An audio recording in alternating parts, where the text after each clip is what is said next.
একজন পুরুষ যদি পরকিয়া করে তার শাস্তি কি? পুরুষ যদি পরকিয়া করে কিংবা নারী পরকিয়া করে শাস্তি একই।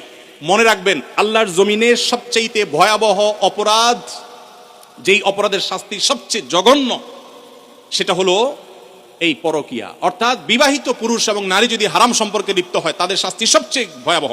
কেন শাস্তি ভয়াবহ জানেন? এক সময় আমি গত কিছুদিন আগে বাংলাদেশে এক ভাইকে থাইল্যান্ডে দেখা হয়েছে, অনেক বয়স। ওনাকে জিজ্ঞেস করলাম বাচ্চা কাচ্চা কয়জন, বললো যে 2 জন। তো বললাম এত কম বাচ্চা কাচ্চা, কোনো বিধিনিষেধ আছে নাকি? বলে না ভাই, এক সময় আমাদের এই দেশে, থাইল্যান্ডের কথা উনি বলছেন যে সন্তান বেশি নিলে সরকার পারমিট করতো না, 2টা বেশি পারমিশন দিত না। আর এখন সরকার উল্টা, বরং সন্তান বেশি নিলে আরো ভাতা দেয়। একই সমস্যা চায়নাতে। চাইনিজরা বিয়েকে মানে সন্তান গ্রহণ করার ক্ষেত্রে অনেক কড়াকড়ি করেছে। এখন বর্তমানে চাইনিজ সরকার পাগল পড়া হয়ে যাচ্ছে, কারণ জেনারেশন গ্যাপ তৈরি হচ্ছে, সন্তান কেউ নিচ্ছে না। ইতালিরও একই অবস্থা। গোটা পৃথিবী আজকে সাফার করছে এইগুলোর কারণে।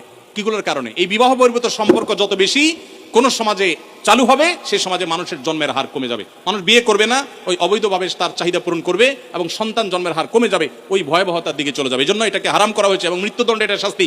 কোন স্বামী কোন স্ত্রী যদি পরকীয়া লিপ্ত হয়, আল্লাহর জমিনে সে সবচেয়ে বড় অপরাধী, শিরকের পর যে বড় অপরাধগুলো তার মধ্যে থেকে একটা। অতএব এখান থেকে বেরিয়ে আসতে হবে আল্লাহর ভয়ে এবং তাদেরকে নসিহা করতে হবে। নবী সাল্লাল্লাহু আলাইহি ওয়াসাল্লাম পরকীয়ায় যারা আসক্ত বা অন্যের মানে একজন পুরুষ হয়ে নারীর প্রতি, নারী হয়ে অন্য পুরুষের প্রতি যারা আসক্ত, তাদেরকে বলেছেন তোমার স্বামীর কাছে, তোমার স্ত্রীর কাছে যা আছে অন্য নারী বা অন্য পুরুষের কাছে একই জিনিস আছে, ভিন্ন কিছু নয়। অতএব শয়তান তোমাকে বুঝায় না তুমি ওখানে গেলে সুখ পাবা, শান্তি পাবা। অতএব এগুলো থেকে আমাদের বেরিয়ে আসতে হবে।